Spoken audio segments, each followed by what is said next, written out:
Welcome back to യാത്രാസ് kitchen. മിളക് കൂട്ടാൻ എന്ന് കേട്ടിട്ടുണ്ടോ? വളരെ ചുരുക്കം പേരെങ്കിലും കേട്ടിട്ടുണ്ടാവും. വളരെ ഹെൽത്തി ആയിട്ടുള്ളൊരു റെസിപ്പിയാണ്. അത് പോരാത്തൊരു തനി നാടനായിട്ടുള്ള റെസിപ്പിയാണ്. നമ്മളെ വീട്ടിലുള്ള സാധനങ്ങളൊക്കെ വെച്ചിട്ട് നമുക്ക് ഉണ്ടാക്കിയെടുക്കാം കേട്ടോ. അപ്പം ഞാൻ എൻ്റേതായ രീതിയിലാണ് ഉണ്ടാക്കിയിരിക്കുന്നത്. അതിനായിട്ട് നമ്മളിവിടെ എടുത്തിരിക്കുന്നത് കപ്പളങ്ങയാണ് കേട്ടോ. അപ്പോൾ കപ്പളങ്ങ നന്നായിട്ട് ചൊനയൊക്കെ ചെത്തി കളഞ്ഞിട്ട് വേണം എടുക്കാനായിട്ട്. അപ്പോൾ പകുതി മാത്രമേ നമ്മളിവിടെ എടുത്തിട്ടുള്ളൂ, അതിൻ്റെ ആവശ്യമുള്ളൂ. ഇനി നമുക്കതിനെ ഒന്ന് അരിഞ്ഞും കൂടി എടുക്കാം. ഇതുപോലെ കുട്ടി കുട്ടി ചതുര കഷ്ണങ്ങളായിട്ടാണ് അരിഞ്ഞെടുത്തിരിക്കുന്നത് കേട്ടോ. ഇനി അതിനെ നമുക്കൊരു കുക്കറിലേക്ക് ഇട്ട് കൊടുക്കാം വേവിക്കാനായിട്ട്. അതുമാത്രമല്ല, നമ്മൾ കുറച്ച് പരിപ്പും കൂടെ വെള്ളത്തിലിട്ട് കുതിർത്തെടുത്ത് വെച്ചിട്ടുണ്ടായിരുന്നു, അതും കൂടെ ചേർത്ത് കൊടുക്കുന്നുണ്ട് ഇതിൻ്റെ കൂട്ടത്തിൽ. അപ്പോൾ പരിപ്പ് വെള്ളത്തിലിടുന്നതിന് മുന്നേ തന്നെ അതൊന്ന് റോസ്റ്റ് ചെയ്തിട്ട് നമ്മൾ വേവാനായിട്ട് ഇടുകയാണെന്നുണ്ടെങ്കിൽ കറിക്ക് ഇത്തിരി ഒരു സ്വാദം ഉണ്ടാവും. ഞാൻ ഒന്ന് വിട്ടു പോയിട്ടുണ്ടായിരുന്നു കേട്ടോ.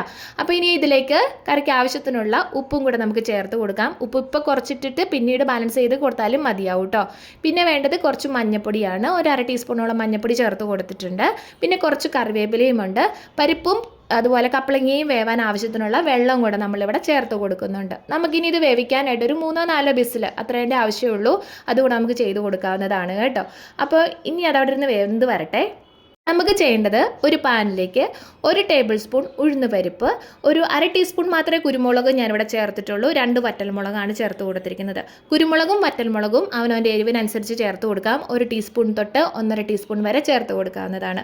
അങ്ങനെ ഉഴുന്ന് പരിപ്പൊക്കെ ഒരു ബ്രൗൺ കളറായി വന്നിട്ടുണ്ട്. ആ സമയത്ത് നമുക്കിവിടെ ഒരു അര കപ്പ് തേങ്ങ ചേർത്ത് കൊടുക്കാവുന്നതാണ്. തേങ്ങ കൂടുതലോ കുറവോ അതൊക്കെ അവനവൻ്റെ ഇഷ്ടമാണ്. കൂട്ടി കൊടുക്കുകയാണെന്നുണ്ടെങ്കിൽ കുറച്ചൊരു ടേസ്റ്റ് ഉണ്ടാവും. അപ്പോൾ ഇപ്പം നമ്മളൊരു ലോ ടു മീഡിയം ഫ്ലെയിമിലിട്ടിട്ടാണ് തേങ്ങ ഒന്ന് ചെറുതായിട്ടൊന്ന് ചൂടാക്കിയെടുക്കുന്ന ഒരു ബ്രൗൺ കളറാകുന്നിടം വരെ. എന്ന് വെച്ചാൽ തീയലിനൊക്കെ നമ്മൾ എടുക്കുന്ന അത്രയ്ക്കൊന്നും ആവശ്യമില്ല. ഈ ഒരു പരുവത്തിൽ ഏകദേശം എടുക്കുന്നതാണ് നല്ലത് കേട്ടോ. അപ്പോൾ ഇത് റോസ്റ്റ് ചെയ്യുന്ന സമയത്ത് നമുക്ക് എണ്ണയൊന്നും ചേർത്ത് കൊടുക്കേണ്ട കാര്യമൊന്നുമില്ല. അങ്ങനെ നമ്മുടെ തേങ്ങയൊക്കെ ഒന്ന് വറവ് സെറ്റായി വന്നിട്ടുണ്ട്. ഇനി വേവാനായിട്ട് നമ്മൾ വെച്ചിരുന്ന പരിപ്പും കപ്പളങ്ങയും കൂടെ ഒന്ന് നോക്കിയാലോ. നല്ല രീതിയിലൊന്ന് വെന്ത് വന്നിട്ടുണ്ട്. അപ്പോൾ ഞാനിത് നന്നായിട്ടൊന്ന് ഉടച്ചിട്ട് കൊടുക്കുന്നുണ്ട്. അത് വേറൊന്നുമല്ല, കുട്ടികളൊക്കെ കഴിക്കുമ്പോൾ നിങ്ങൾ ഈ കഷ്ണങ്ങളൊക്കെ മാറ്റി വയ്ക്കും. അതുകൊണ്ടാണ് ഇത്രയ്ക്കും അങ്ങോട്ട് ഉടച്ചിട്ട് കൊടുക്കുന്നത്. ഇത്രയൊന്നും കൊടുക്കേണ്ട കാര്യമൊന്നുമില്ല. അത് ഇച്ചിരി പരിപ്പും കപ്പളങ്ങയൊക്കെ ഇത്തിരി വെവ്വേറെ കിടക്കുന്നതാണ് നമ്മുടെ കറിക്ക് എപ്പോഴും നല്ലത് കേട്ടോ. എന്തായാലും കുഴപ്പമില്ല, അതൊക്കെ അവനവൻ്റെ ഇഷ്ടമാണ്. അങ്ങനെ നമ്മളൊരു ചട്ടിയിലേക്ക് നമ്മുടെ പരിപ്പും കപ്പളങ്ങയും എല്ലാം കൂടെ ഒന്ന് പകർത്ത് മാറ്റി വെച്ചിട്ടുണ്ട്. മറ്റേത് കുക്കർ വലിയതായിരുന്നു, അതുകൊണ്ടാണ് ഞാൻ ഈ ഒരു ചട്ടിയിലേക്കായിട്ട് ഇട്ട് കൊടുത്തത്. ഒരു സ്വല്പം വെള്ളം കൂടെ ചേർത്ത് കൊടുക്കുന്നുണ്ട് കേട്ടോ. അപ്പോൾ ഇപ്പോൾ നമ്മൾ മീഡിയം ഫ്ലെയിമിലാണ് ഇട്ടിരിക്കുന്നത്. അതുമാത്രമല്ല, നമ്മൾ കുറച്ച് പുളി, അതായത് ഒരു നെല്ലിക്ക വലിപ്പത്തിലുള്ള വാളംപുളി നമ്മൾ വെള്ളത്തിലിട്ടിട്ടുണ്ടായിരുന്നു, അതും കൂടി ഒന്ന് പിഴിഞ്ഞ് ചേർത്ത് കൊടുക്കുന്നുണ്ട്. ഇതെല്ലാം കൂടെ ഇളക്കി കൊടുത്തിട്ട് നന്നായിട്ടൊന്ന് തിളച്ച് വരട്ടെ കേട്ടോ. അതുവരെ ഇതുപോലെ നന്നായിട്ടൊന്ന് ഇളക്കി കൊടുത്തുകൊണ്ടേയിരിക്കണം. പിന്നെ കറിയുടെ ചാറൊക്കെ നമുക്ക് പിന്നീട് എത്രത്തോളം ചേർക്കാമെന്നുള്ളത് പറയാം കേട്ടോ. ഇനി നമുക്കൊരു കാര്യം ചെയ്യാം. അത് തിളച്ച് വരുന്ന സമയത്ത് തേങ്ങയുടെ വറവ് നമ്മളൊന്ന് തണുക്കാനായിട്ട് വെച്ചിട്ടുണ്ടായിരുന്നല്ലോ, ആ വറവ് നമുക്ക് നന്നായിട്ടൊന്ന് പേസ്റ്റ് പോലെ അരച്ചെടുത്തുകൊണ്ട് വരണം. അതിനായിട്ട് നമ്മൾ കുറച്ച് വെള്ളം കൂടെ ചേർത്ത് കൊടുക്കുന്നുണ്ട്. അപ്പോൾ ഒരുപാട് വെള്ളം പാടില്ല. നന്നായിട്ട് അരിഞ്ഞ് കിട്ടണമെന്നുണ്ടെങ്കിൽ വെള്ളം കുറച്ച് മാത്രം ഒഴിച്ചു കൊടുത്ത് ഒരു അരവ് പാകമായിട്ട് വരുമല്ലോ, അതിനനുസരിച്ച് വെള്ളം ചേർത്ത് കൊടുക്കുക കേട്ടോ.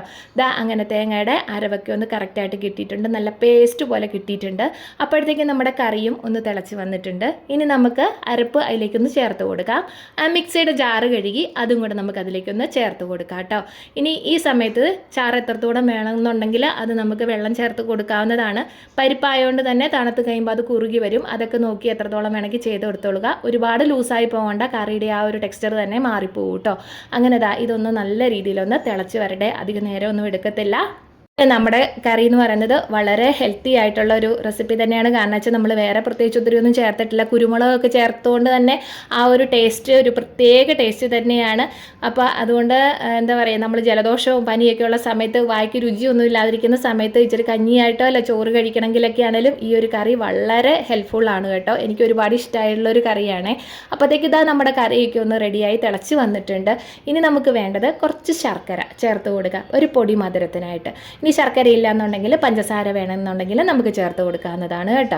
അപ്പോൾ ഇപ്പോൾ പുളിയും ആയി മധുരവും ആയിട്ടുണ്ട്. ഇനി നമുക്ക് വേണ്ടത് ഒരു നുള്ള് കായമാണ്. കായം ദഹനത്തിന് എപ്പോഴും നല്ലതാണ്. കൂടാതെ പരിപ്പുള്ളത് കൊണ്ട് തന്നെ ചിലർക്കൊക്കെ ഗ്യാസിൻ്റെ പ്രശ്നങ്ങളും ദഹനക്കേടും ഒക്കെ ഉണ്ടാവും. അപ്പോൾ ഒരു നുള്ള് കായം കൂടെ ചേർക്കുന്നത് കറിക്ക് ടേസ്റ്റും ഉണ്ടാവും. അതുമാത്രമല്ല, കഴിക്കുമ്പോൾ നമുക്ക് പ്രത്യേകിച്ച് പ്രശ്നങ്ങളൊന്നും ഉണ്ടാവത്തില്ല കേട്ടോ. അങ്ങനെ ഇതെല്ലാം കൂടി ഇട്ടിട്ട് കറി നമുക്ക് നല്ല രീതിയിലൊന്നുകൂടെ ഇളക്കി കൊടുത്തോളൂ. ഒരു 2 മിനിറ്റ് കൂടെ വെച്ചിരുന്നാലും മതിയാവും. കാരണം വെച്ചാൽ കായവും എല്ലാം കൂടെ ഒന്ന് സെറ്റായി കിട്ടുന്ന ആ ഒരു സമയം മാത്രം മതി. കറി ഏകദേശമൊക്കെ ഒന്ന് തിളച്ച് വന്നിട്ടുണ്ട്. ഇനി നമുക്ക് വാങ്ങി വെച്ചിട്ട് ബാക്കിയുള്ള കാര്യങ്ങളെല്ലാം ചെയ്യാം കേട്ടോ. വേണ്ടത് കുട്ടി തവ വെച്ച് കൊടുത്തിട്ടുണ്ട്. അതിലേക്ക് വെളിച്ചെണ്ണയാണ് നമ്മളിവിടെ ഉപയോഗിച്ചിരിക്കുന്നത്. വെളിച്ചെണ്ണ അല്ലാന്നുണ്ടെങ്കിൽ വേറെ ഏതെണ്ണ വേണേലും ഉപയോഗിക്കാം, അതൊക്കെ അവനോട് ഇഷ്ടം. പക്ഷേ നമ്മുടേതായ രീതി ചെയ്യുമ്പോൾ നമ്മൾ കടുക് പൊട്ടിക്കുന്ന ഈ ഒരു ടേസ്റ്റിനാകുമ്പോൾ അതൊന്നുകൂടെ ടേസ്റ്റ് കൂടുകയാണ്, നമുക്ക് എല്ലാവർക്കും ഇഷ്ടമാവുകയും ചെയ്യും. സാധാരണ പോലെ തന്നെ കടുക് പൊട്ടിച്ചിട്ടുണ്ട്. ഉള്ളിയും അതുപോലെ വറ്റൽമുളകും കറിവേപ്പിലയൊക്കെ തന്നെയാണ് ചേർത്ത് കൊടുത്തിരിക്കുന്നത്. കടുക് പൊട്ടിക്കുന്ന സമയത്ത് വേണമെന്നുണ്ടെങ്കിൽ ഉഴുന്നുപരിപ്പും കൂടെ ചേർത്ത് കൊടുത്തോളൂ, കുഴപ്പമില്ല. ഇനി നമുക്ക് കടുക് പൊട്ടിച്ചതെല്ലാം കൂടെ നമ്മുടെ കറിയിലേക്ക് ചേർത്ത് കൊടുക്കാം. ഇനി നന്നായിട്ടൊന്ന് ഇളക്കി മിക്സാക്കി എടുത്തോളൂ കേട്ടോ. ആ കടുക് പൊടിച്ചെല്ലാം എല്ലാ ഭാഗത്തു നിന്ന് പിടിക്കത്തക്ക വിധത്തിൽ. പിന്നെ വേണമെന്നുണ്ടെങ്കിൽ പറയട്ടെ, ഒരു സ്വല്പം മല്ലിയിലയും കൂടെ വേണമെങ്കിൽ ചേർത്ത് കൊടുക്കാവുന്നതാണ്. ഞാനിവിടെ ചേർത്ത് കൊടുത്തില്ല എന്നുള്ളത് മാത്രമേ ഉള്ളൂ.